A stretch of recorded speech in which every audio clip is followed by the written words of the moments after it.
আসসালামু আলাইকুম বন্ধুরা, কেমন আছেন? আশা করি সবাই ভালো আছেন। তো আজকে রাতে চলে আসছি একটা বাড়িতে, লিমনদের বাড়িতে, আমাদের নাগডামরাতেই। তো এখানে একটা ওয়াশরুমের কাজ করা হচ্ছে। তো কাজের জন্য আমরা প্রথমে পানির লাইনের শাওয়ারের কনসিল মানে ঝর্ণার চাবিগুলা সেট করে নিচ্ছি, কারণ এই চাবিগুলা সেট করার পরেই কাজগুলা শুরু করতে হবে, তাইলে আসল মাপটা নেওয়া যাবে।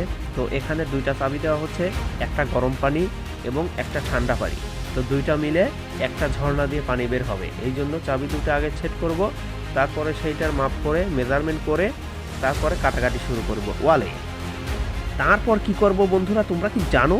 হ্যাঁ, সেটাই দেখাবো। দেখেন কাজের কি স্পিড, দেখে আপনার পাগল হয়ে যাবে। ঠিক আছে, তো সেই কাজের স্পিড চালাচ্ছি, তো ভিডিওটা লং হয়ে যাবে, এই জন্য কাজের স্পিডটা বাড়িয়ে দিয়েছি। তো দেখতে থাকেন, চাবিগুলো সেট করে নেওয়া হচ্ছে, এরপরে ওয়াল কেটে কেটে মেজারমেন্ট করে এরপরে ওয়ালে সেট করে দেব। তারপরে সেখানে টাইলস হবে, টাইলস করার পরে বাদবাকি কাজগুলো করে ফিটিং করে দেব। অনেক ধন্যবাদ ধৈর্য ধরে এতক্ষণ ভিডিওটি দেখার জন্য।